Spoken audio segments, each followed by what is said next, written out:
Hey, hey, hey.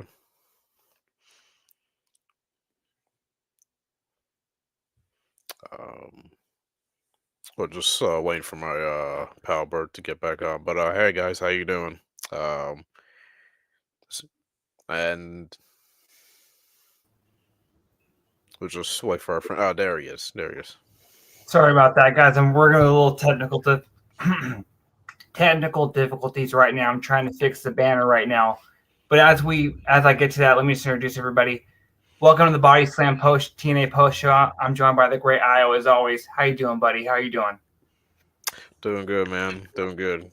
Uh, it's been a while. I think we had the week off. With the Halloween and stuff. But new month. Yeah, good episode tonight. Really to kick things back into gear. Yeah, how about you, man?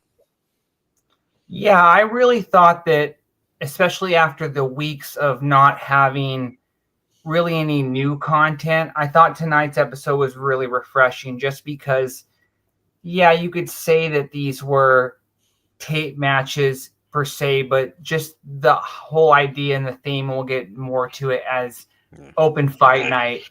I thought that was very creative just because for the people who've watched TNA for, especially you, Io, since the beginning, I came in around obviously 2009, 2010, but it was introduced then. I always thought open fight night was a very creative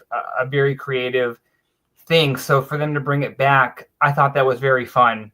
Yeah. But what did you think about that? Just when they brought that back, what did you think about that? Yeah, we were just talking on it too. I thought it was one of those really nice, interesting concepts that is like as a prime example what made TNA stands out, like doing something out the box that's not really done much before. And with this one is you could say like one of the best things, like at least one of the good things from the Hogan era. That's the Bound for Glory series. Um, Jeff Hardy turning heel. Um, the Bobby Roode, rise and stuff like that. So yeah, when I heard that they were bringing this back for that, I thought, oh, it's pretty interesting. It might kind of like not only please obviously the nostalgia fans like me, obviously and stuff, but also kind of soothe in certain TNA fans who haven't been really too happy with TNA going on this hiatus, so to speak. Like at least it kind of at least suited things out. Like, hey, we're getting matches. At least we're getting some wrestling matches. Like they're not doing any more behind the scenes holiday and all that stuff. So I figure like tonight's episode kind of really got everyone back into like resume TNA feel, especially for next week's live episode. Yes, I completely agree with you, especially because, again, I know us included, we might have had gripes with the lack of content lately, but I thought tonight's matches, especially because they were really fucking good, I'm kind of back on, a TNA high in a sense that I was really happy, especially now next week we have a live episode, so my complaints are kind of gone at this point. Yeah, So I yeah, think yeah, this kind of got it. I think this kind of got everyone back into TNA feel. I guess because I mean you yeah. could say yeah we had some matches. Um, we had some matches. We had some segments, which we'll get into. We had some stuff to like get into and look forward into the future. That's we'll get into later. But yeah, it kind of felt like a regular. Yeah, it was a special and also felt like a regular TNA Impact episode. So I completely agree with you. And I think that now going into next week, I think that there's even more anticipation because, again, I'll preface it by saying not a new episode, but at least that there was new-ish. I think that it's kind of rejuvenated the fact that, yeah, now let's go, let's get on, and we still have technically an NXT episode, and we could have obviously TNA involvement in that as well. and one other thing also yeah guys feel free to comment on the chats. We'll read any of super chats or any questions for you guys. Feel free to comment. Also too TNA still gets plugged on NXT. on a weekly basis. So those are saying like TNA is losing its momentum, or or TNA is losing its momentum, or buzz, or da da da. Like you can't really say all that to the police because at least our titles are still being shown like on NXT, which has more exposure, obviously, and we're still getting plugs, this and that. So you gotta count towards that. Like, hey, like TNA is still being mentioned on a consistent basis, like freaking every day. So just pointed that out. So, And real quick, you guys forgive the. I know it says the Raw post show. I'm having trouble figuring out, trying to get our background right now. But again, this is the TNA Body Slam post show, so bear with us on that. yeah, the green screen, Uh, the green screen here will let us we'll let them know. All right. yeah, the green screen should tell you. Oh, real quick, Io. Uh, I have to say though, before we just get into everything, I did think that tonight. I want to see Open Fight Night return the concept. You know what I mean? I don't know if this was more of a kind of like a clever way to frame already tape matches, and if it was, I'm fine with that. Kudos to TNA for kind of doing something like that. But I do want to see Open Fight Night return. You know what I mean? I do like Same, the concept of it. same. I think it should return maybe like as a PLE. You know what I mean? Like kind of like a PLE, so to speak, or yeah, I mean, or some sort of special where we see the backstage reactions of the talent when their name gets called out, and they walk, and as they make their way towards the ramp and stuff. Like I Yeah, always like that part, like how they react when their name gets called out and stuff. yeah, exactly. Because like, and even like just we're gonna get into it, but like when Jody's promo when she was kind of talking about wanting to face Jody's, just stuff like that, especially from like weekly to episodic episodes. If they just sprinkle in an Open Fight Night concept, it really kind of adds to the matches. You know what I mean? Especially like, and we're gonna get into it, but I just really liked how Jody just it was very short and sweet, but you know what I mean? You knew that's who she was going to call out, but just hearing her say it coming from her, it kind of added more gravitas to it. You know what I mean? Yeah. Okay, before we just get into everything, you guys, I want to remind everybody that let me pull it up, you guys. I'm sorry. I want to remind everyone that this week's podcast is sponsored by Shroom Bar, the protein mushroom bar. It's made up of not psychedelics, but 4 powerful mushroom adaptions. It has lion's mane, which increases focus, memory, and neuroplasticity, making it easier to form new patterns and learn new things. Next time you're trying to learn that new move, it actually might stick instead of rather than forgetting it immediately. It has cordyceps that increases VO2 max, blood flow, and overall endurance. It has reishi, which decreases stress. It has turkey tail, which boosts your immune system. And we all know you're going to need that on those nasty ass gym mats. On top of all that, it has 12 grams of protein. Go to eatshroombar.com and use code BODYSLAM at checkout for your 25% off your first order. Okay. Before we get into TNA, before we get into any predictions for next week, and before we get into a little bonus segment, I mean, you were discussing it before the show. Let's go into NXT. And I know we had a Kalani Jordan promo that a lot of people are talking about. I want you to start us off with that one since you're watching NXT a little bit more regularly these days. Oh yeah. So as you guys know that last week Kalani struck Jordan Grace with her knockouts title belt to retain her belt. Eventually, obviously, complete cementing her heel turn and stuff. So she kind of had this segment on Tuesday, basically kind of reverting back. She's kind of basically like saying the same thing, like reverting back, like, oh, the NXT locker room, like they called me a traitor, they kicked me out the locker room, da da da. Um, but also at the same time, she kind of like turns it around, saying like, she knows she's the most complete athlete, on on the roster. Like she understands the jealousy and hate and da da da, and no one's kind of on her level. Basically, like she's doing a real good job of kind of like building up that jealousy and hate, the locker room. And obviously the crowd was booing her. I mean, also I got to give Kalani credit too, because she held her own with with the reception the crew she was getting from the crowd. So basically, I think she's kind of honestly she's kind of like she's doing a real good job right now as solidifying her new attitude and new heel and her new hero, especially with being the champion. Like if you look back at Kalani, I guess you could say a year or two ago, you kind of sense she was kind of like the whole happy, innocent, fighting champion. Now you compare her to Kalani now, like she's all business. Like she knows she's good. She she eats, sleeps, and breathes being good and all that stuff. And like she knows that no one's on her level from NXT and TNA. So she did a good job on cutting on a good promo on Tuesday. And as we'll get into her, her other promo on tonight. So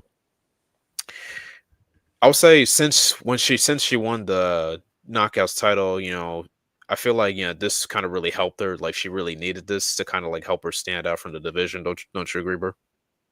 Like I mean, you keep up with NXT too to some degree, right? Yeah, and you know what? Again, someone had pointed out in the group chat. I think this is similar to the kind of Trick becoming a heel in his run with in as TNA champ. Yeah. Yeah, I do think she needed this extra little bit of something. You know what I mean?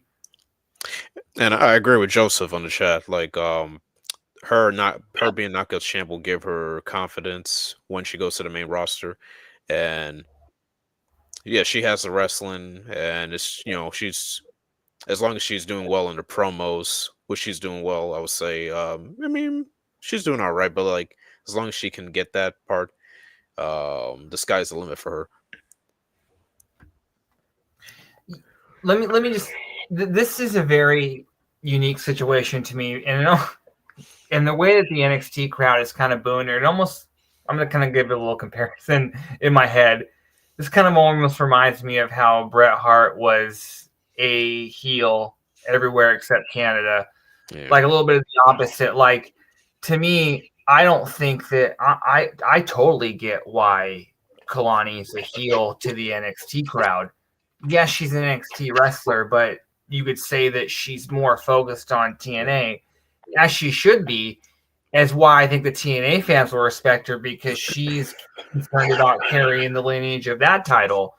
yeah, So in my head, you know what I mean? And when she hit Jordan, I get why the NXT crowd booed her because obviously the NXT crowd wants Jordan to, who used to be a TNA wrestler, they want her to win that title. yeah, But for me, I'm fine with her clocking Jordan because while Jordan is on my Mount Rushmore, you know what I mean? yeah, I'm fine with it. You know what I mean? So to me, I don't think Kalani's a heel because to me, she's trying to carry a brand in a division. So I'm okay with this Kalani. You know what I yeah. mean? I mean, I I'm flip. I kind of knew the seeds were planted. Like one of them were gonna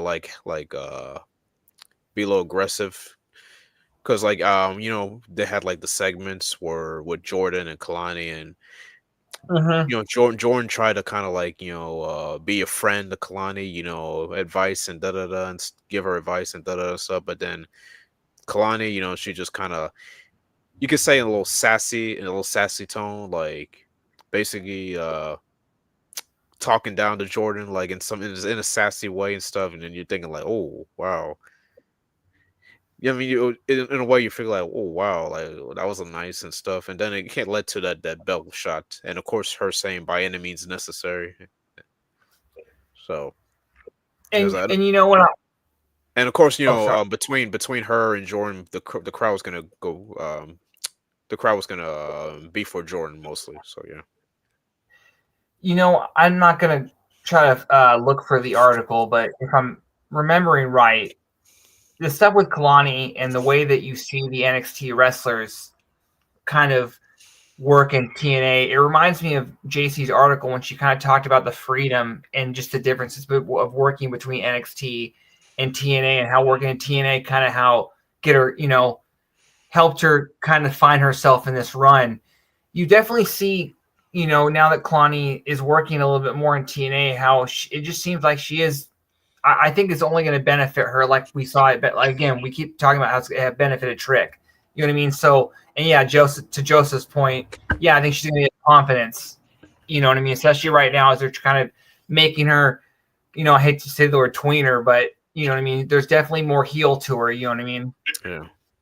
Yeah, and it makes you realize, like, okay, now it makes sense why she kept the belt after Bound for Glory, Yeah, because she's really coming to her own as a character along with the title, and hey, and also like you can also give TNA a pat on the back, like, hey, like some of these NXT talents, like once they come through TNA, like they're they're on another part level. Like look at JC Jane, like where she was prior. And then Trick Williams, folks thought he was main roster done after. I mean, he was main roster ready after losing the NXT title, but then now he goes to TNA for a bit, and then he's on another par level. He was getting more over than Obafemi as NXT champ. No offense to him, and now here we are with Kalani, who's and no offense to JC and the new champ Tatum, but like Kalani is kind of pretty much the most talked about women's champ right now. So hey, that TNA rub does wonders for you, yeah, that term should be trademarked because yeah, exactly that TNA rub is doing well for people right now. Yeah. And yeah, I do agree. I think especially kind of how I saw just glimpses of the match already. They're kind of starting Tatum a little bit weak in her championship reign. So far, they've just made they've made Kalani.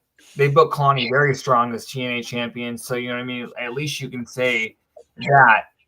You know what I mean, for anybody, for any of the TNA fans that might have complained so far about the booking of this whole, relationship. You know what I mean.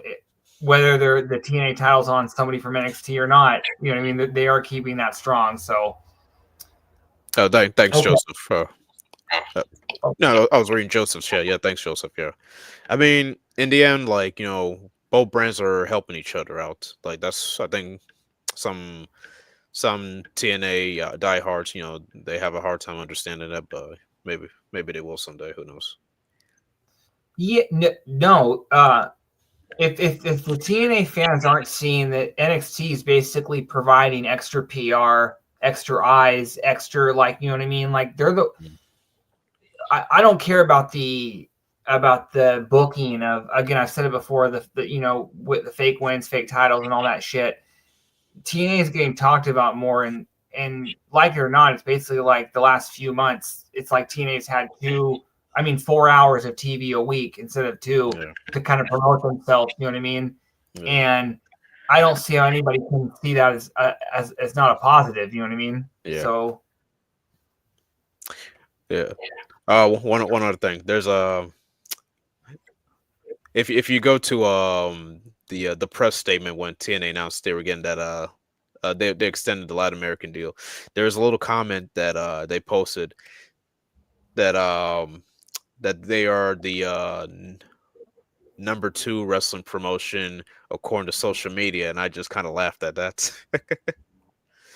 Like, I mean, from like in a way because like basically like they're kind of like edging on like what's going on the IWC because like a lot of online yeah, parts so like they're the number two this number two that so they're kind of like allowing it and like just edging it on, hey, if social media is calling us the number two, we're gonna write with that. So I just kind of laugh and like say, yeah, you should.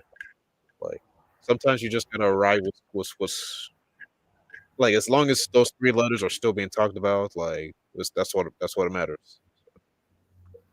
yeah.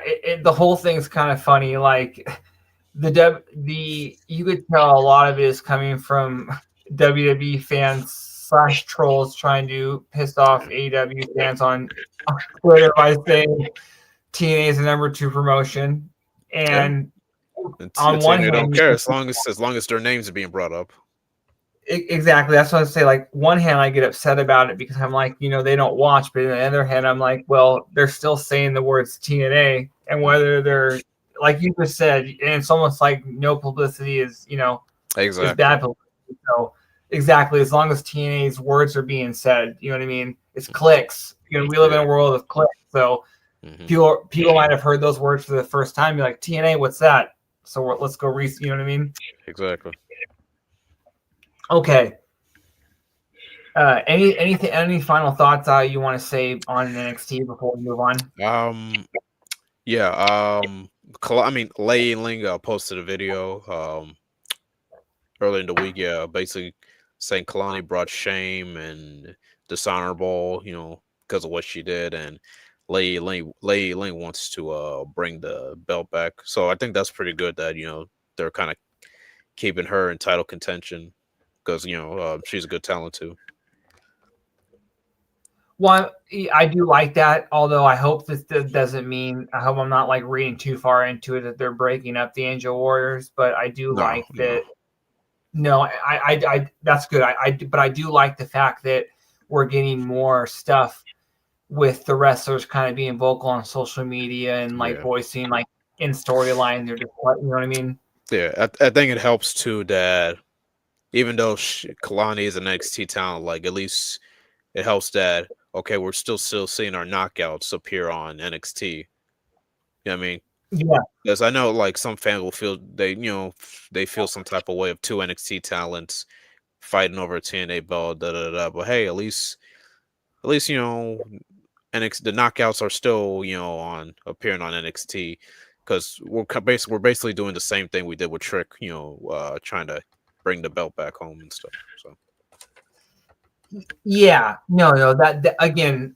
Although to me, it just feels a little different. I don't know why. I know that I should technically feel that upset that the belt is with somebody from NXT, but I don't know. Like just from the beginning, the way that they booked Kalani, I know that she's kind of turned heel, but it just seems like different this time. It seems like she cares, and it seemed like Trick was the champion, but he didn't give a shit about being the champion.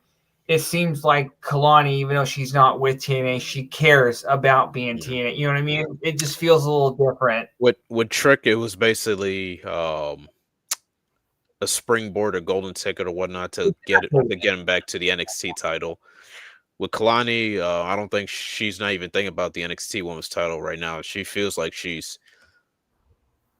her mind, she feels like she's on top of both divisions.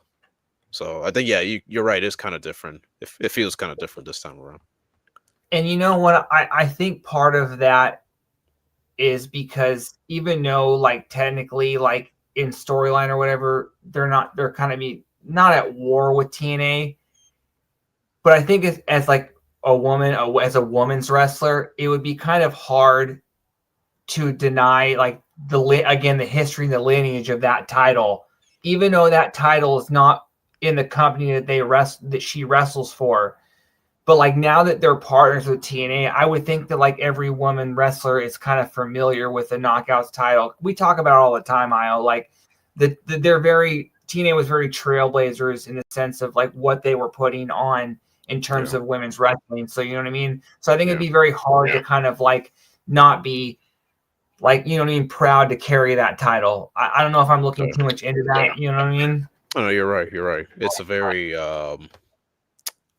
that title carries a lot of prestige and lineage compared to, in my opinion, other women's championships right now. Like, Exactly. yes, so yeah, Okay. Next, we're going to move into we've kind of been doing like a little bit of a, like a little bit of like a best of, like, like talking about like the like TNA has been very good. Yeah, throwback showing stuff. a Yeah, lot of like, and this week I think was a very, very yeah, controversial one in terms of yeah, like, it really resonated with me because this is when I kind of started watching TNA, but it was kind of like, it was Dixie Carter's kind of, you could call it State of the Union, address to the talent. And we were talking about it before the show IO, and Yeah, obviously she didn't come out and say what was going to happen, but the people who were paying attention and kind of saw what was happening knew what she was alluding to, and obviously she was kind of preparing the whole roster for Hogan and yeah, Bischoff coming in. But when you yeah. saw this for the first time, what were your whole thoughts on this whole thing? I'm trying to bring it up. Yeah. Um, Yeah, real quick. Their contributions. Time for change. We've had a lot of great things in this company. We made a lot of changes in the last few months that I'm sure you've seen, and we made a bigger change even last week. I can assure you that we'll have more changes coming in the coming weeks and the coming months as well. Nobody likes drastic change. Nobody likes big moves. All right. So yeah. So I remember watching this live. Uh, and at the time I didn't know what was it. So yeah, obviously this was 1 week after the Hulk Hogan coming to TNA news, and I'll tell you what I was thinking back then, and I'll give you my side right now. Like obviously Hulk Hogan, like you can't deny the hype and the aura he brings and da da da. So obviously it piqued interest from that aspect. So when they did this town hall meeting, like at the time, okay, I'm gonna speak from what I thought looking when I thought back then. Okay, she just kind of given like a rah-rah rah-rah speech, but not really. That wasn't really a rah-rah speech, but and I was also looking at the wrestlers who were there, and it seems like yeah, everybody was there. AJ, the Team 3D, EY, Hernandez, Rhino, Tara, yeah, pretty much the whole roster were sitting in the bleachers. Uh, all right, so I'll give you so I'll give you my thoughts now. It felt really odd because this is something that you don't really air on TV. Like this probably seemed like it's supposed to be like a behind, like I mean, yeah, like a private. You know what I'm saying? Like a private town hall meeting because WWE don't even do this either. You know what I'm saying? Like, and also like she was saying, yeah, she was saying like like I expect you guys to support me or da da da, decisions and stuff, or if not, then you got to find another job, find another. Basically, kind of giving some of the talent ultimatum, like, are you with me or not? And that kind of just felt like not a good way to kind of like bring gain their trust or so to speak. And I feel like that's kind of one thing's missing, like for a boss, like you gotta kind of like gain some trust. You know what I'm saying? Like, I mean, not I'm not saying like you got to be lovable or like, but like gain trust. And from the wrestler standpoint, I think I can speak for some of them. I know the beautiful people have been very vocal about Dixie. There's no secret there. Like, they're probably thinking like, who does this woman think she is? Kind of like telling us who we should back her up. Da da da. And like, okay, like really, you're bringing this guy in, Hogan? Yeah, I know Hulk. Yes, Hulk Hogan. But like, have you not done your history, Dixie? And this is where she really should have done her history because I know she was kind of like defiant of like people telling her what to do. But this is one of those cases where you kind of really should have, Dixie. I'm sorry because anyone who knows, Hogan, he's the biggest name there is, but he's also a politician, not in a good way. You know what I'm saying? And what's even more slap in the face, he was on Hogan was on Larry King. Um, Hogan was on Larry King live. I think the day of the announcement, and not once, and I assure you, not once did this SOB even promote a TNA or even talked about it. Larry King even had to bring it up. Like he said, well, Hogan, you're joining TNA. Are you gonna get back in the ring soon? And then Hogan said, well, I'm wrestling in Australia. And so at that point, you just kind of figure like, oh shit. oh shit, what did we just get ourselves into? What did Dixie get herself into? And then obviously the rest of history there. But I'll bring it over to you. What was your thoughts, after watching that town hall meeting, and any opinion on Dixie for all I care? Any opinion?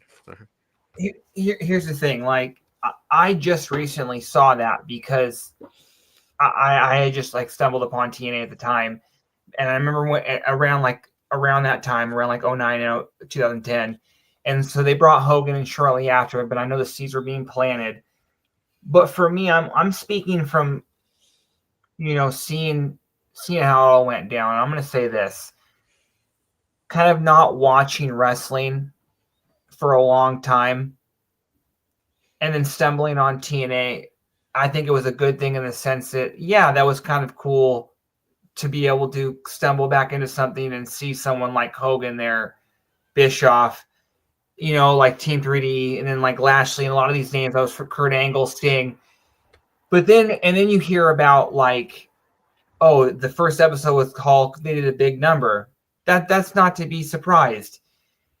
But then you think about what you just said, Io, and then for all of us who watched what happened with WCW, like the writing should have been on the wall that like that does not have a longevity or a long shelf life. And so just kind of like WCW, when Hulk and them were there, a lot of the talent that were in WCW that should have been elevated, and then you see all that talent almost in the same position in that town hall meeting that you're like, oh fuck, look at all that talent they're potentially going to get not ruined, but derailed. And then we hear about like the Bobby Roodes and the James Storms and all this shit. It's like, yeah, like even though it might have been a nostalgia pop at the time, and okay, like this could be something, we probably should have known that it wasn't going to work out. And as we do know, it didn't work out. But Exactly. you know what I mean?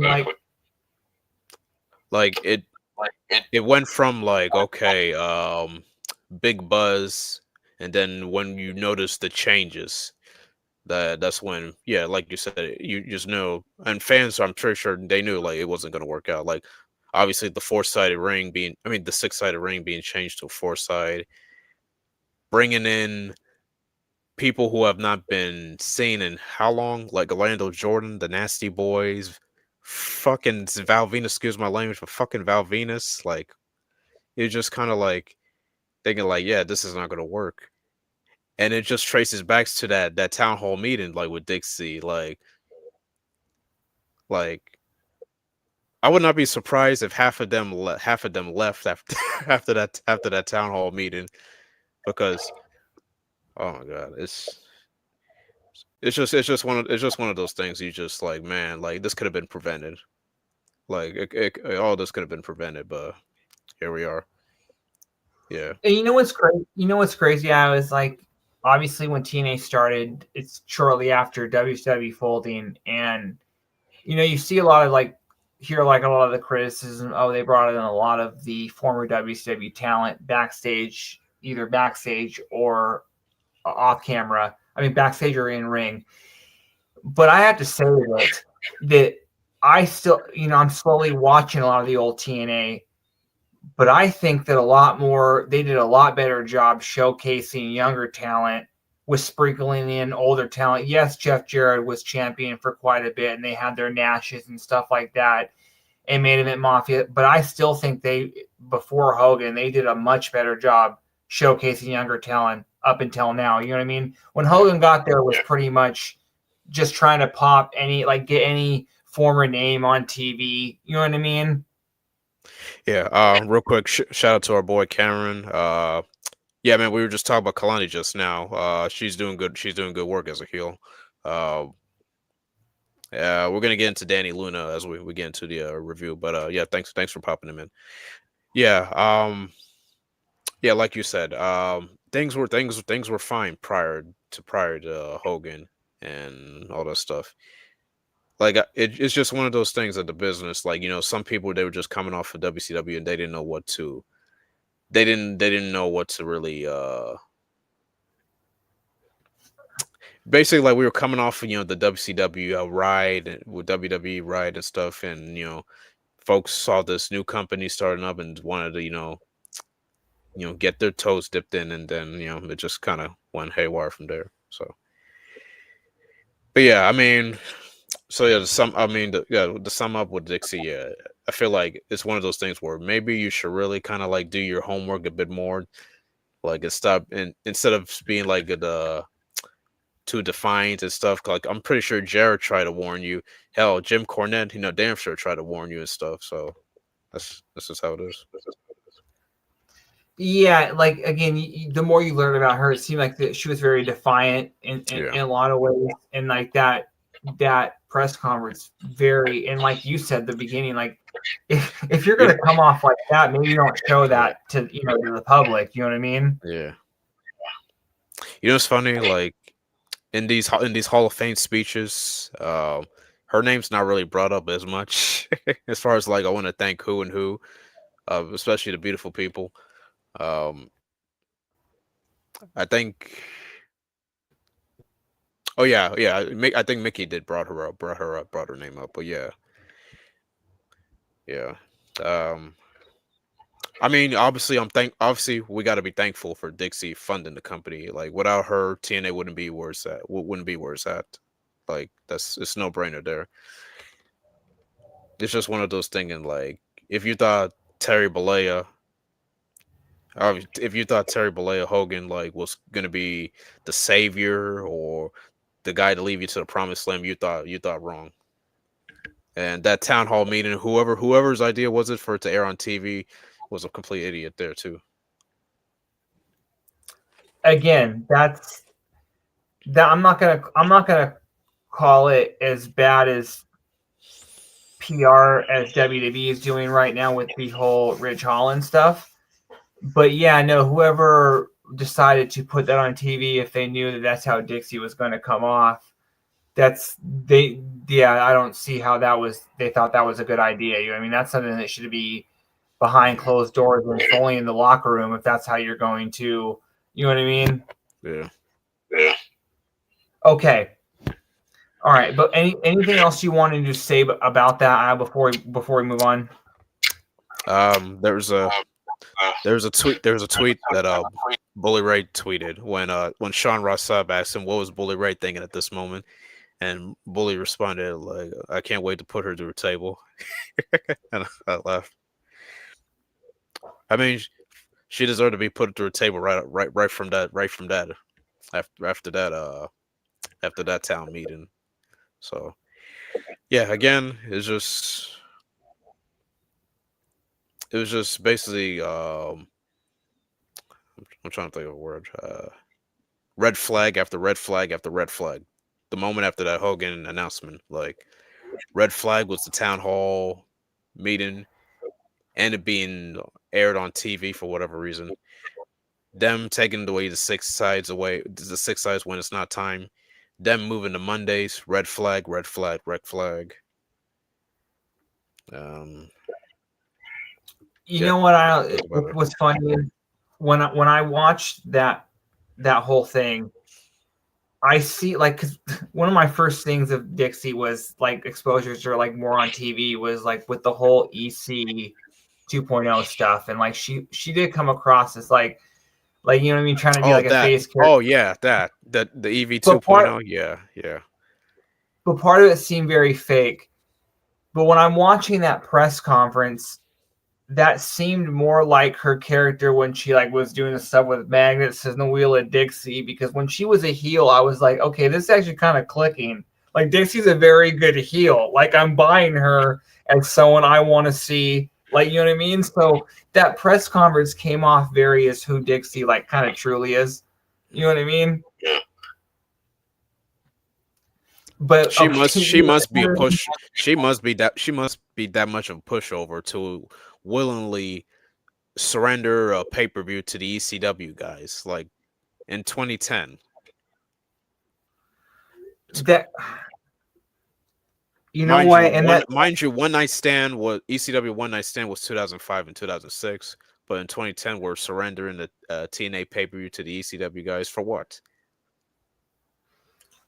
And let me, you know what's funny? You just mentioned that, Isle, because that's kind of brings up a familiar topic with me. Because TNA doing a tribute to ECW, like way later, almost kind of reminds me of, and I watch AEW, of just them just because they're on a channel that used to have an NWA. Last night, AEW introduced what they call the national title, and they kind of painted it with the lineage of the NWA title because that's what, TBS used to have that title.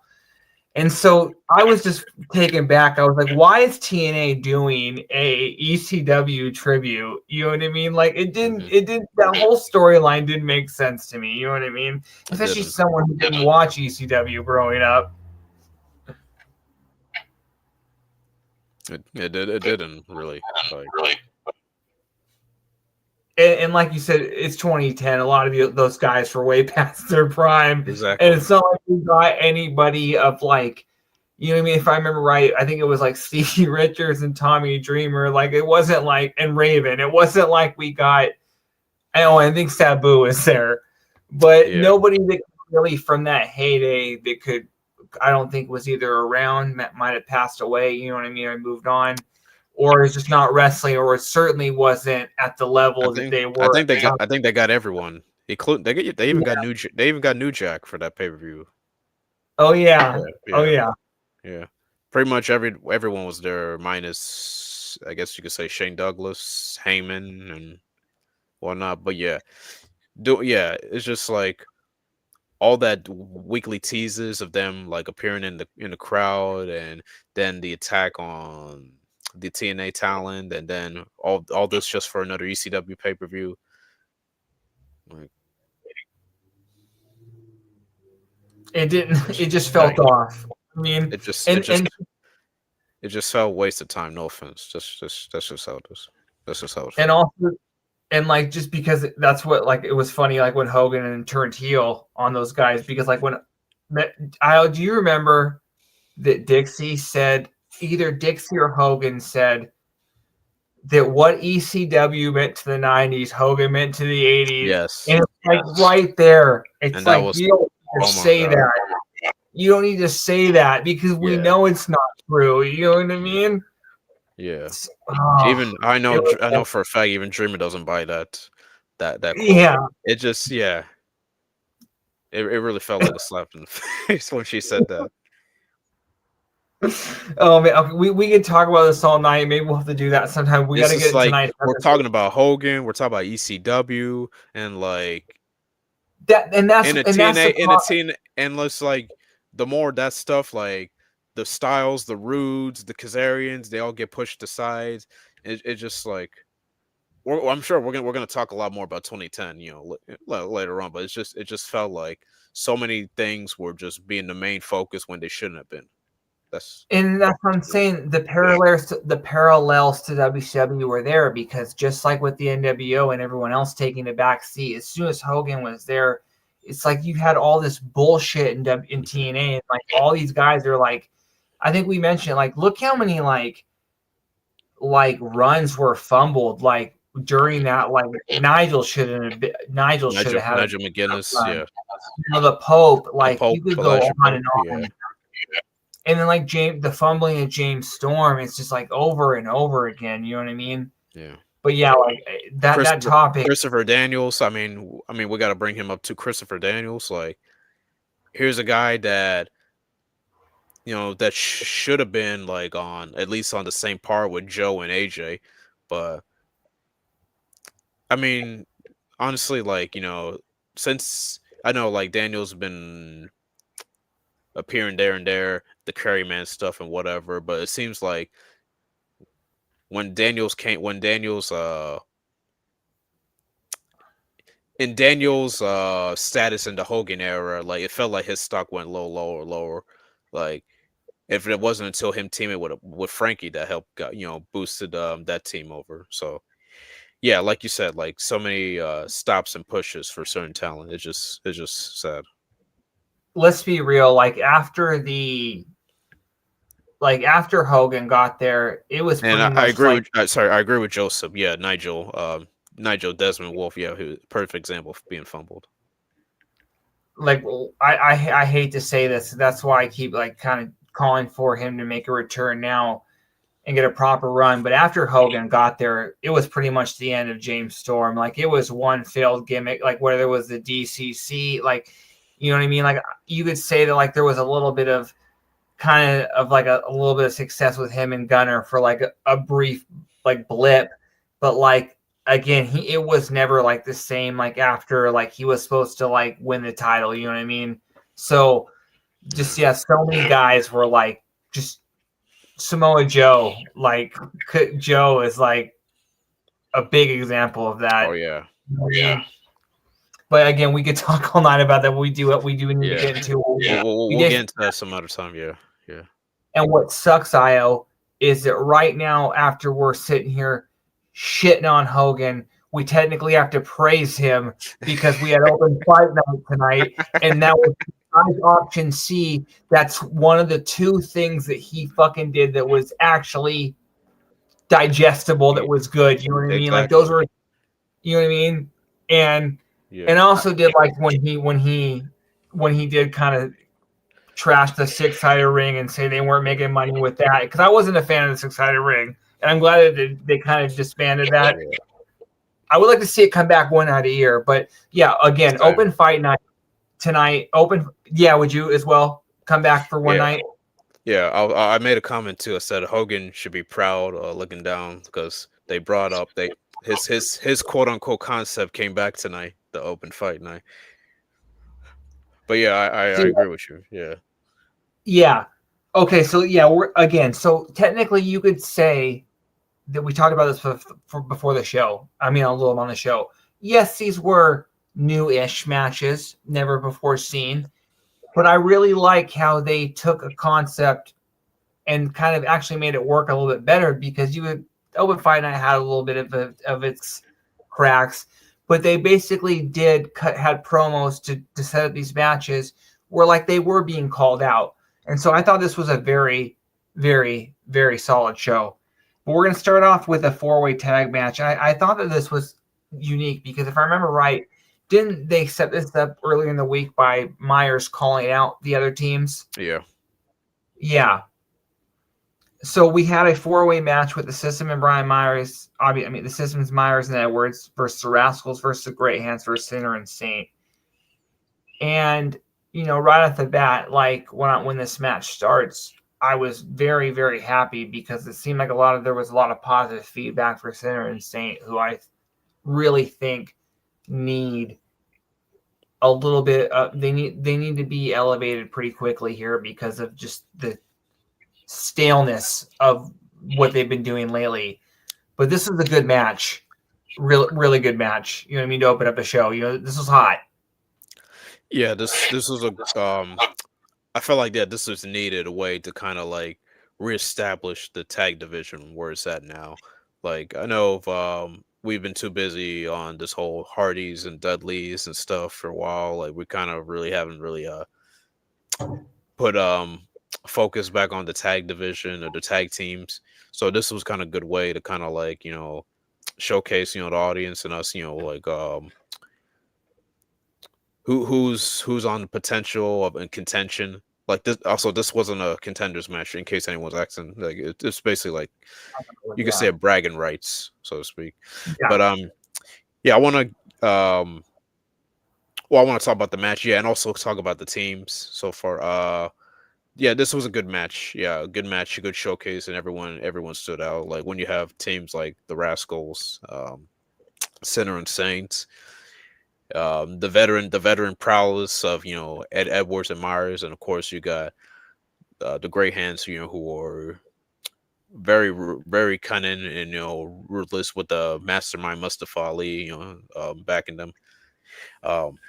Yeah, Sinner. I'll start with Sinner and Saints. Yeah, these guys. They've had a lot of hype. They've had a lot of praise. I mean, in indie praise and whatnot. Like from the moment they got signed, like everybody spoke highly of them. Josh Alexander spoke highly of them.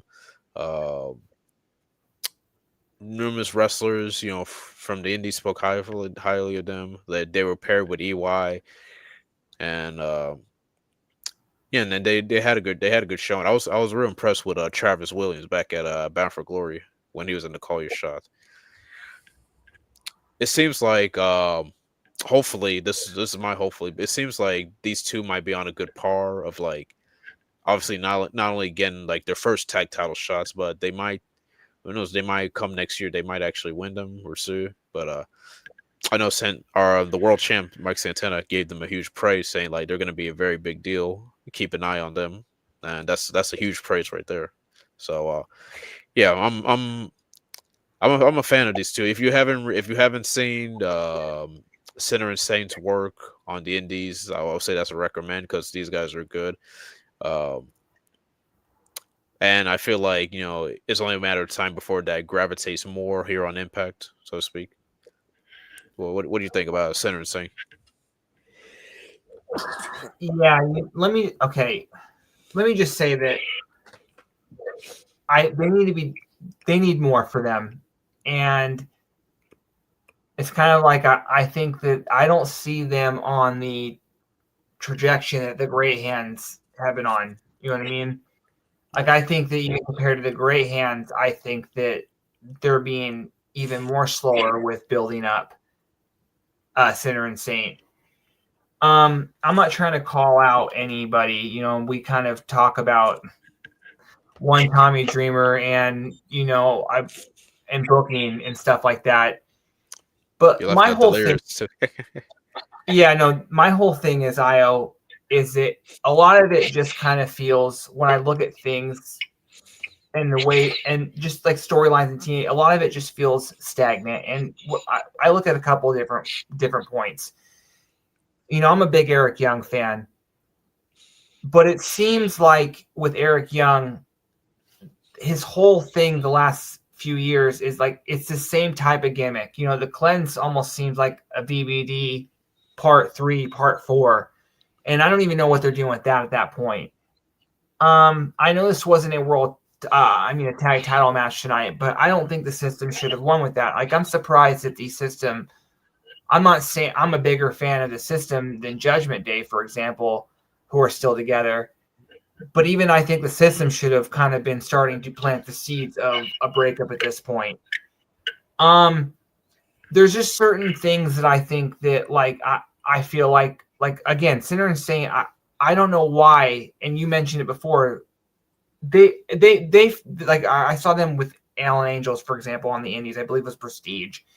And it just felt like their booking is totally different. And I don't see any of those elements of their character on the Indies and TNA. And you would think of any company, TNA would let them try to feel it out and find their character. So I'm not calling for anyone to like be fired or anything but I think there needs to be a little bit more creative change and more creative here with them because they're too talented to be in this position right now.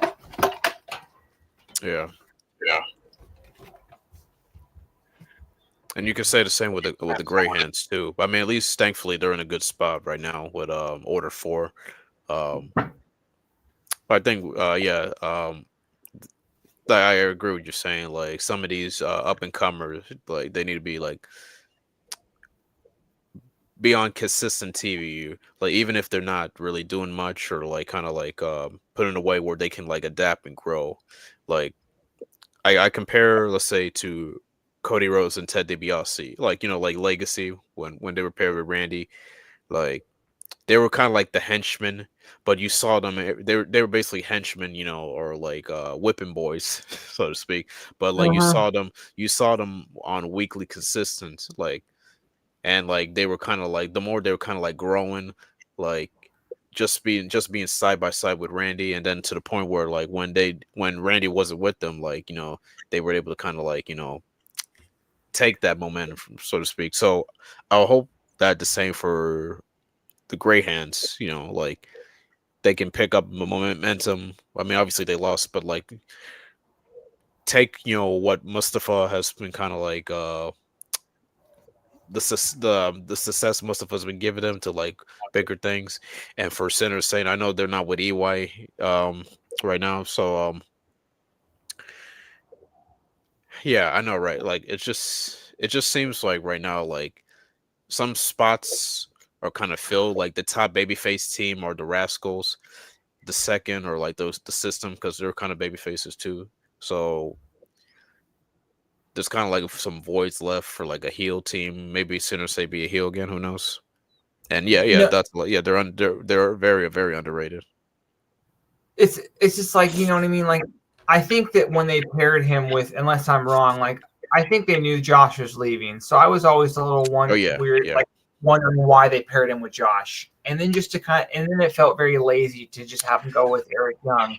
So I don't if know why they never had him just why didn't it, like I wish someone would have spoken up and been like, dude, let's just keep them with Angels. We have Angels here. You have Angels, bring them in. They run rough shot. You know what I mean? I like what they were yeah. doing with Angels with the mic check. Like With they should have done Josh, sorry, with Josh, they relate more with Josh because all three of them are the same, like yeah. all business and ring and stuff. With when they paired with EY, I mean, it was kind of tough because EY, it's hard for, and I'll put this in a way. EY, in a way, he doesn't really purposely do it, but he kind of takes the spotlight away, like because he's that very, he's that very good on the mic and as a character. Like you sometimes forget that they're even by side with him. I feel like if Josh was still around, like they would have easily kind of been on par with Josh. You know what I'm saying? Mm-hmm. Mm. I feel you on that. I feel you on that. I mean, yeah, and with Alan Angels, yeah. I mean, I've seen some of the indie stuff they do with Alan. It probably could have led to something. Yeah. And it also just feels like that there was more of an untapped ceiling with those three. You know what I mean? Because obviously, either with Eric Young or EY, obviously more of a shadow with EY, they're still going to be seen more as henchmen. As with like Alan Angels, I see it. I mean, with Alan Angels, I see it more of like Ricochet and Goa. You know what I mean? Like a Yeah. trio of three equals. So yeah, and yeah, I do miss the sound check as well. But yeah, again, I'm fine. I'm okay with, since there's no stakes, Edwards and Brian Myers winning, but I wish either Sinner and Saint or the Good Hands would have won. So, but Edwards and Brian Myers winning obviously probably makes sense because they're still kind of involved with the storyline with Order 4. So, you know what I For mean? for momentum, so to speak, like because they won it Bound for Glory, so I guess Yeah, continue momentum. But yeah, at exactly. least it's not it wasn't a contenders match, so we'll see what happens next. Okay. Next, we're going to move into what I thought was a very good match. And obviously, before we kind of alluded to, we had Jody Threat kind of calling out Danny. And she kind of said it. There was only one person she's going to call out, her former teammate, friend, you know what I mean? Danny Luna. And before we go into the comments, or we go just a couple, go back to one of Cam's point, our buddy Cam. I do like Danny Luna's heel turn. And I think it's going to be very, very, I think that element is part of the long-term storyline with her, Jody. I mean, Indy. So yeah, no, I really do like Danny's heel turn. I thought it was smart. She's a natural heel. Yeah, I agree with Cam. I I mean before Kalani turned heel, I was thinking like they probably might do like a triple threats, Kalani, Danny, and Indy. Maybe that's where it, maybe that's why we get the belt back, but guess not. So but yeah, Danny Luna, yeah, I feel like she's on the par of like being like the next top heel, like the next top knockout, so to speak, because like she really is that good. And I mean, if you put you put her and compare her to the rest of the knockouts, like she really is that good. I mean, I think her and Tessa Blanchard are kind of like on par to par. Uh, but yeah, her turning heel was what needed to turn up the volume because because she really has that attitude, so to speak. Like I've seen her indie work and stuff. So, but yeah, as far as this match, yeah, I mean this was bound to happen, obviously. But I'm glad it yeah, I'm glad we got a good match out of it between Jody and Danny. Because I mean Jody is that good too. We gotta give her props too. They really had a good match.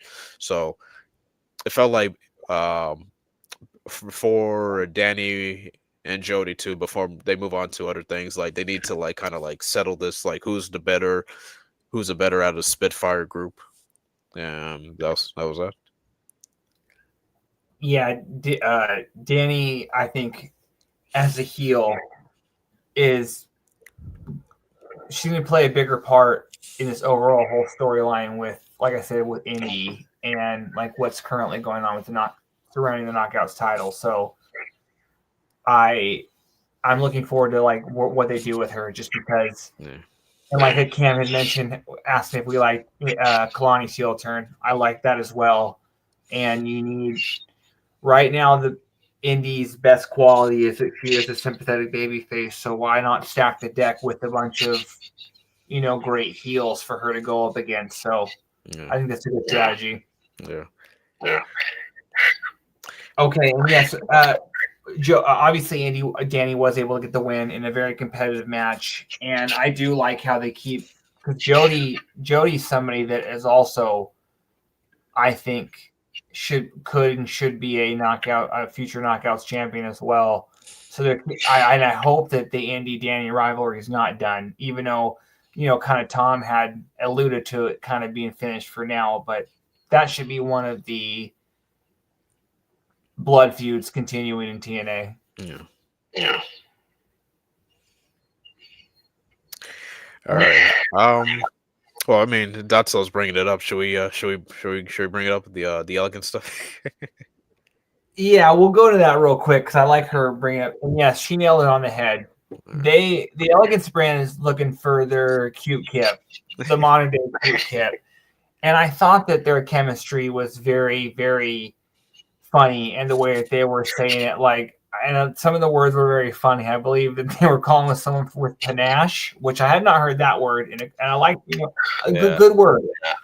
But this was very funny, and especially when we went later to it, like their chemistry. And again, thank God they're keeping Ash around. She should be the figurehead. You know what I mean? Like she should be the mentor, like the leader. Like she should always be a part of this group. But yes, they're looking for a male by elegance. We don't know his name yet, but this is exciting. It is. I remember Ash brought someone interviewed Ash a while back. And I remember they kind of asked like the possibility of a male joining the Elegance brand, and she was kind of like mentioned like they're still like they have that in mind, and then they're searching like in character. She was basically saying that, but now that it's actually coming true, I think this could be interesting. So basically, this person will get a 1-year contract at TNA, and be side by side with the girls and the personal concierge. And I figure like this could be a good way. Yeah, this could be a good way to kind of like go a new direction with the group. Obviously, because neither of them have any championships right now, and the situation with Ash and stuff. To answer Datsulo's question, no, I didn't send my video in yet. I know Joseph did, and our buddy Miguel did. I should ask Joseph, like, man, how'd you come up with that so quick? Did you thought of what to say before sending it? That's so funny. Yeah. Well, think about it. She's saying you guys should. I said, well, think about it. This is basically. I mean, the requirements. I don't know. They're knowing the Elegance brand. They're very demanding of requirements, but we'll see. Like you're saying. This is, and I think this is actually guaranteed to give you more TNA time. I mean, more TV time than Gut Check. This is basically the Elegance version of Gut Check. Exactly. You know what I mean? and again, this is a year contract. You're going to be on TV, and this is very, again, we talked about this in the group, and I'm already kind of like setting myself up to be angry. It cannot, like, someone had mentioned it, Nemeth. Sure, that's a name that could work, but this should be a name like a debut. You know what I mean? Like, saying this is saying that almost. saying that the 1 year contract's involved, it seems like it's going to be someone new. But you're saying? I want this to be like when Victoria T's bringing in her new Hollywood boyfriend, and it was Jesse from Big Brother. You know what I mean? Obviously, he wasn't a big Hollywood star, but that's not the point. Like, I want this to be an up and comer who is going to get a huge like rub from it. You know what I mean? This like, so we obviously we keep hearing the name in our group chat, I.O. Richard Holiday. That'd be great. Like, that would be. And also, I think, and the more I think about it, I think that you mentioned one Giovanni Vinci, Yeah. and for the folks that don't remember, his gimmick toward the end was very elegant. The former Imperial member, for those who don't know, but yeah. His gimmick toward the end was very elegant adjacent. You know what I mean? It was the classy suits. You know what I mean? It was so. While I kind of like blue, kind of like, that makes sense, IO. And if anyone's gonna get something out of him, that could work. Yeah, it's just suggestions. I mean, I agree. Yeah, Richard Holiday.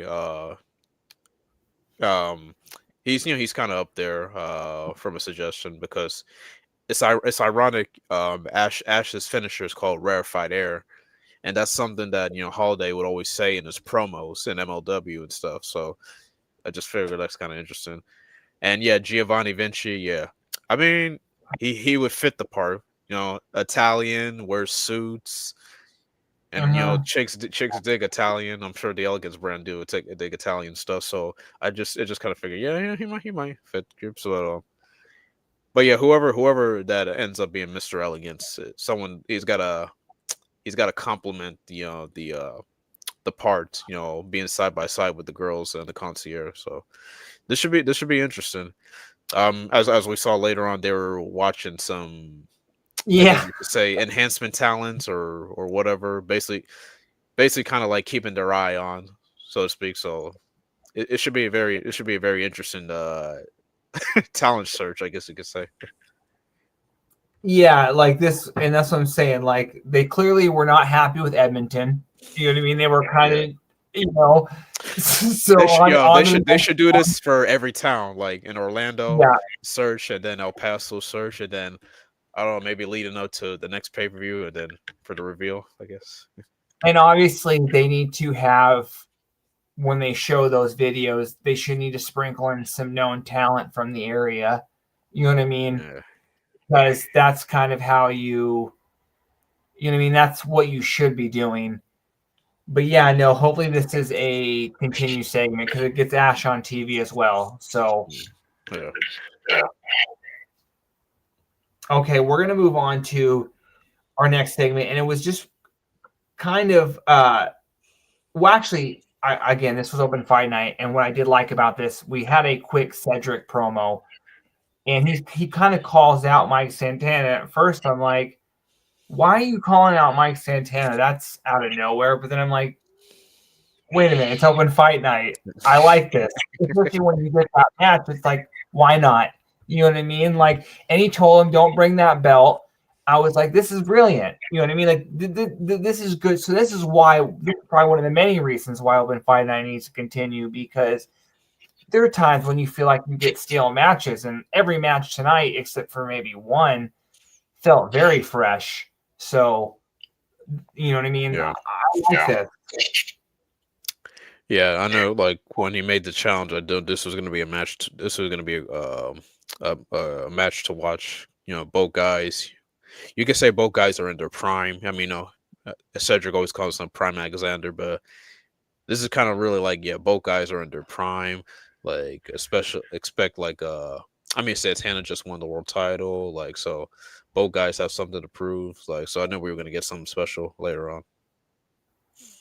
And I spoke too soon because before we get our next segment, real segment, fresh segment, we did kind of have probably the most dark match of the show, just in terms of how old it was. I would say Yeah. we had a Hardys versus Cologne match, which I'm like, wait a minute, the Cologne when It's apparently been a from while. earlier in the year. Yeah, this had to been like around March, I believe. So yeah, it Yeah, was that while back.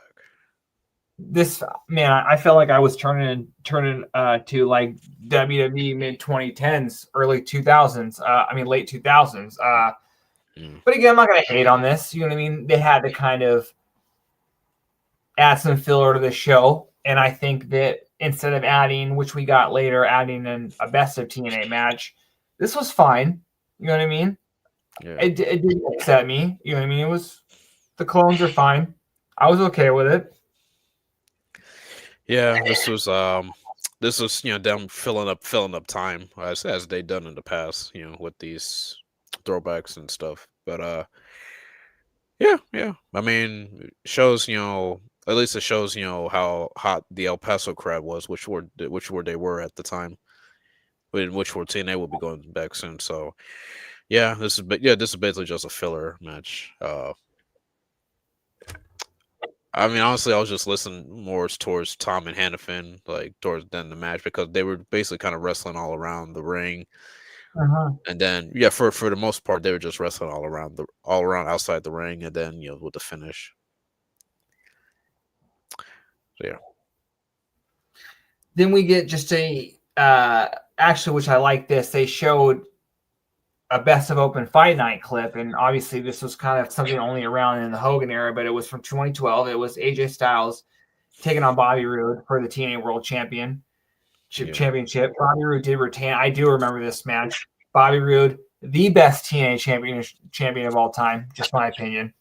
But yeah, no, I Bobby Roode's whole reign was so good, and I remember this match just because. Just the kind of whole thing, like Hogan kind of reminding AJ about the concept of open fight night. I remember was a kind of a premise of a theme of the show at one point. But yeah, no, I did really enjoy that match at the time. all right, yeah. I'm gonna tell you a funny thing, real quick.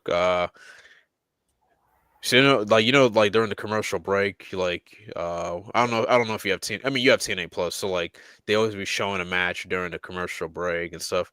They showed this exact match after we just watched it. I'm like, wait a second, we just watched this match already. That's funny.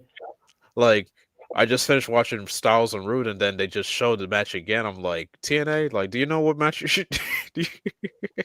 Yeah, we show a different match of them. You know, what I mean, I think they had maybe one other one. So yeah, I thought that was funny. For those who were watching TNA Plus, know what I mean. That was funny. Yeah, I remember this match.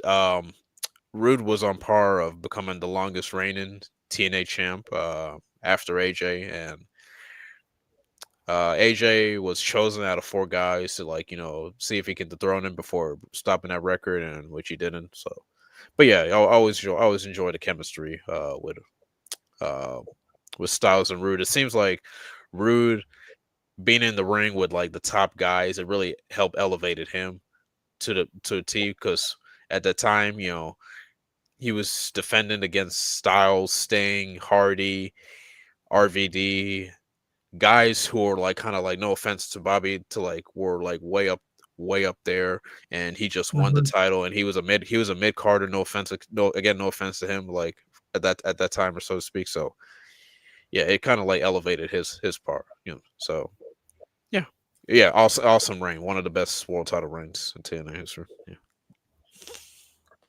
then just we got a real quick kind of an NXT recap kind of setup. It's just they made I'm not going to really mention it, but Joe Henry and Thea Hale are going to be challenging Chelsea Green and Ethan Page for the AAA mixed tag titles. Joe Henry, I don't really see as a TNA talent at this point. He still is. That's why I mention it. but we also got Santino setting up for NXT Gold Rush. Kalani Jordan taking on Lei Ling, taking on Jordan Grace for the TNA title. Real quick predictions, not predictions, because we'll predict that later at that time. But what are your quick thoughts on that? Like early kind of, are you seeing a title change at this stage or for that match? The knockouts one. Yes. No.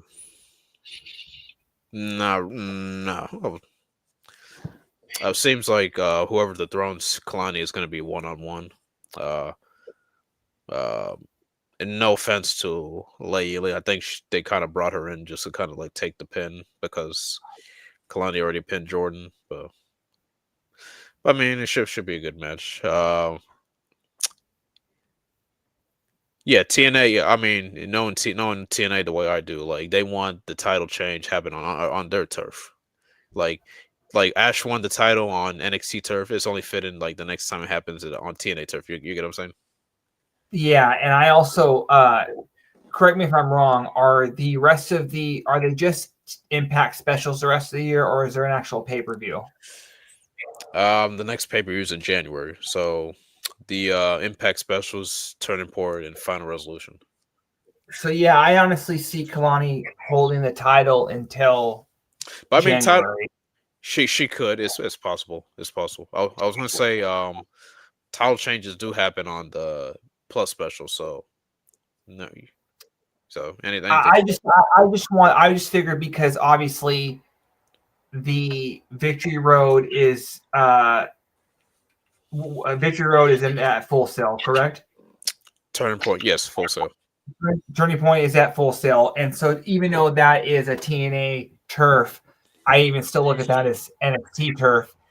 I would think obviously just because you would think that it's a pay-per-view, the January show will be a pretty big show, pretty big deal. So I just, you know what I mean? I would think that that's where you'd want a crown. And I think that that's why I think Kalani's heel turn's a little bit strategic because Let me. I'm sorry. Let me respond to Joseph real quick. Yeah. He said he wished the match was at Turning Point. Well, I mean, you could say, yeah. I mean, for a degree, I wish it was on Turning Point too. I mean, because Jordan, it'd be nice to have Jordan back for one night and stuff.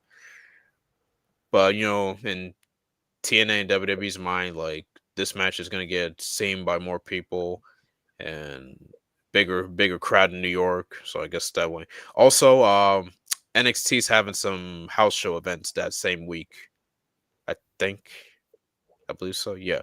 So NXT's having some house shows that same week, and so I'm assuming Jordan's gonna be there too. So it's probably wouldn't been likely. So just for that. Oh, you're saying, Burr? Yeah. Oh no, I was just saying that like yeah, you would obviously January is like their next big house, so you would think that and obviously with Kalani kind of turning heel, and we've kind of heard rumblings that they are going to go with Indy most likely. That's probably when you'd see Kalani drop the title, and I would probably see her drop it into Indy at that point unless something changes. Oh, the thing is, Kalani beat Indy fair and square. Like unlike the Jordan match, she beat Indy fair and square. So right now it's kind of up in the air. Like anyone can have a claim to good point attention.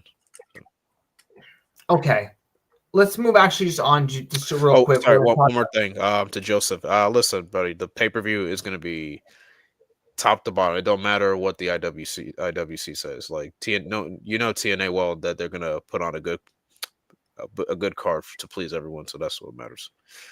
All right, you're saying, buddy? Oh no, we're gonna go just real quick into that key Kalani Jordan sit down. I really like this. I do like always kind of like the sit down interview format. But yeah, the not full blown heel, but we're getting the seeds planted of Kalani. It's kind of going heel. But what do you think about this? I thought it was cool that Sarah Schreiber was was on Impact tonight doing the interview. Yeah, this was a good we kind of touched upon. Shout out to Cam if he's still around. We touched upon Kalani did a good job not letting the NXT crowd get into her and kind of basically like getting to the point of her, she feels like she's above both divisions, and she kind of she kind of brought up the same with the whole locker room situation and da da da. But then she talked about how much Ash by Elegance was a supporter to her. Uh, that she rooted for her even when she was a less known rookie, I guess you could say at the time. Like Ash was her biggest supporter, and it was only fitting like her dropping the title and then Kalani winning the title after was fitting. So I thought that was cool. Yeah. Yeah, I thought that was cool for acknowledging Ash as a great support of hers. Then Sarah, brought up about the knockouts division, and yeah, Kalani, mentioned she beat Lee, she beat Indy Hartwell. She's familiar with Mara Sade, obviously, and she brought up names like Tessa, the Elegance brand, Tasha, Xia Brookside. So yeah, basically kind of like acknowledging she basically kind of acknowledged it like there is some hungry woman in the division that could basically who know make get into contention of some sort. So but yeah, overall yeah, this was kind of Kalani kind of solidified in or her status is compared her to both NXT and TNA divisions. So this was a good interview too. What did you think? Yeah, no. I really like this just whole I think Kalani's really coming into her own. You know what I mean? I'm not saying TNA should take all the credit, but I think just right now she's really coming into her own. And yeah, I like this a lot. Next, before we move on, next week they announced on Impact we're going to get Elijah returns with a live concert, and then we're getting Jason Haas versus Cedric Alexander. I don't know if we have any matches announced for for Turning Point yet. Sorry again, guys. But I really don't think it's a big deal if we don't, because one, it's not a big event. Again, we're at Full Sail, and I think that this is more about next week in terms of you can build a lot with that live show, especially off that month break, leading into that show. So I don't care if they make 8 matches on the fly or they make a couple matches this week. I think that they're not really worried about that. You know what I mean? It doesn't really matter. Because considering we basically have 2 live shows next week, the live Thursday and then the live Friday. So they're gonna use that Thursday to build up like anticipation, for like the PLE. Cause like let's say for example, let's say someone makes a shocking appearance that promotes the match the next day. Boom, people fall in. You know what I'm saying? So yeah, TNA is not real. I mean, so to speak, TNA is not really worried, guys, because it's a plus special. I mean, it's for us, the plus subscribers. Real quick to Dante's point, about such a shame that we didn't get the Joe versus Elijah for the world title. Or real quick, I think that Elijah's injury definitely. I think it was a small chance this was going to happen anyway, and I think that Elijah's injury put a final nail on that. Yeah. But I think that Joe, again, they knew that Joe was leaving, and especially with the WWE partnership, I think it was more about getting Joe in crossovers with WWE TV. So I don't think it was going to happen anyway. But what are your thoughts on that, Ira? I was going to say I think we probably would have gotten Joe and Elijah at some point. But yeah, the injury kind of really dampened things, and 2025 is almost over, so guess it wasn't meant to be. But yeah, we'll see. I mean, unless Joe makes an appearance like before the end of his contract or whatnot, or unless TNA comes up with something, I guess it wasn't meant to be. Exactly. Okay, we're gonna move on to our main event. I'm capitalizing that whole word, main event, because this was a fucking banger. And Santana, I feel like it's just been this match put a smile on my face because I hadn't seen Cedric in a while. Santana's been on a tear. I don't think he's gonna win, obviously, Wrestler of the Year, but I think Santana definitely deserves a few He votes should. just because I think every performance Santana. Oh, did you say he should? Io? Yeah. Do you mean like TNA Wrestler of the Year or like Pro Oh, Wrestling yeah, overall? I just mean like those few like wrestlers or PWI. You know what I mean? Like I don't think he'll win that, but definitely TNA, but Wrestler of the Year. But I think in terms of He like should be in the top 10 or at least top 15. But yeah, I mean, I don't really put too much into those PWI stuff. But yeah, exactly. I get what you're saying. I'm just saying because I just think that this whole year, like especially the whole narrative, him like we talk about, was fits into such his character, like having so much adversity from where he was and having to get to this point, and like he's only been with TNA for what, like a year now, right? And look at all that he's accomplished. So it's to Almost me, 2 years. Almost. yeah. So again, this year I just think he's put it, almost like a Macklin case. Macklin case, putting it all together. But yeah, just something I think that he deserves some recognition and just being mentioned. But yeah, this match was fucking great. What did you think about this? I love this whole match. Yeah, this was as beauty as advertised. Like I mentioned earlier, both guys are in their primes. Putting on instant classic to cap off the night. This is where Cedric, the position he needs to be in. Like I know, no offense. Like I mean, no offense to like the cruiserweight division, and obviously much love to the X division, but like Cedric right now, he's at a part where he deserves to be tangling with the Macklins, the Mooses, the Eddie Edwards, and you get what I'm saying, right? Because he's been here, he's been doing this for a long while. Like he's been all around. Like dude's been all around the globe. So I feel like if he's intent of sticking around, which I think he's sticking around, like time to kind of like put a little etch upon, because like he's just as good as Mustafa Ali, and Mustafa, you could say he's pretty much graduated from the exhibition.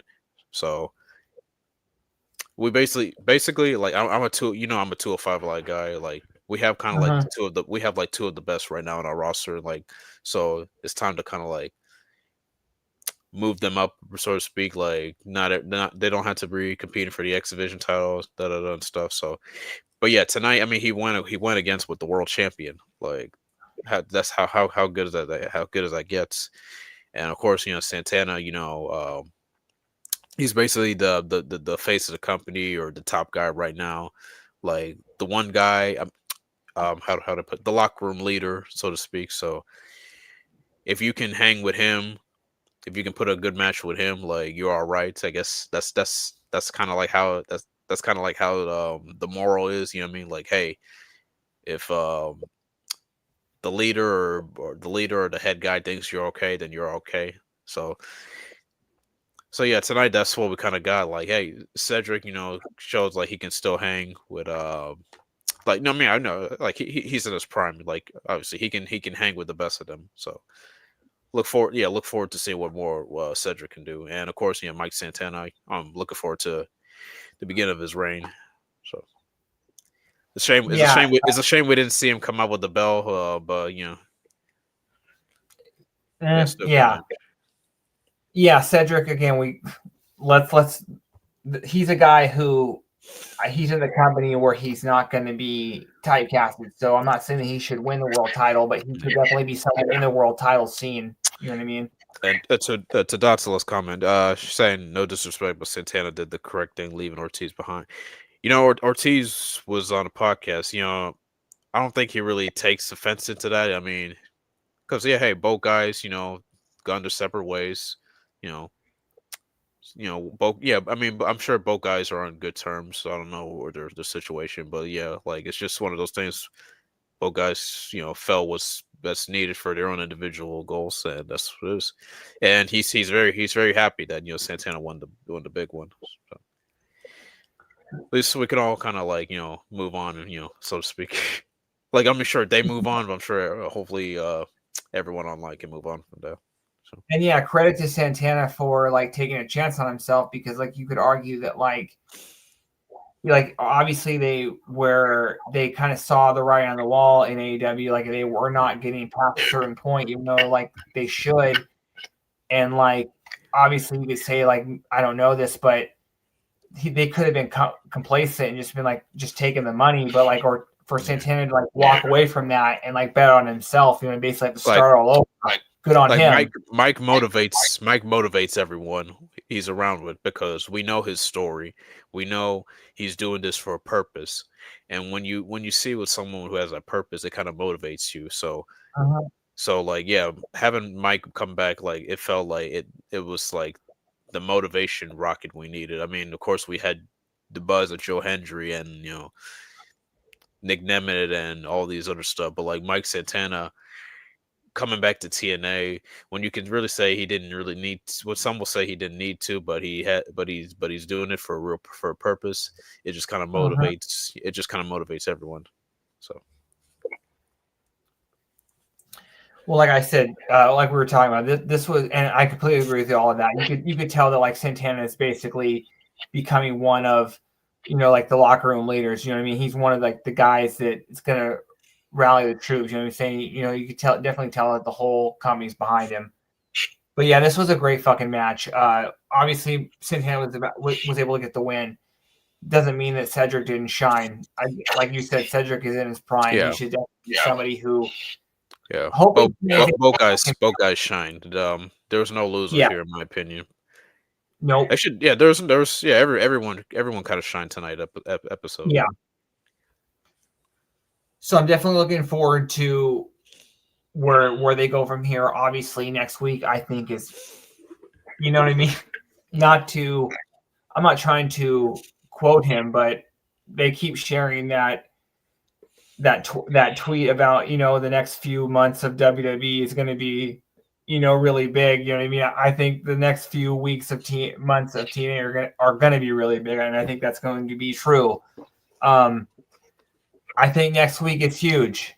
I think it's going to be very, very telling. You know what I mean? I'm not saying debut surprise, but I do expect them to get people talking. Definitely. They need to. You know what I mean? They need to. So.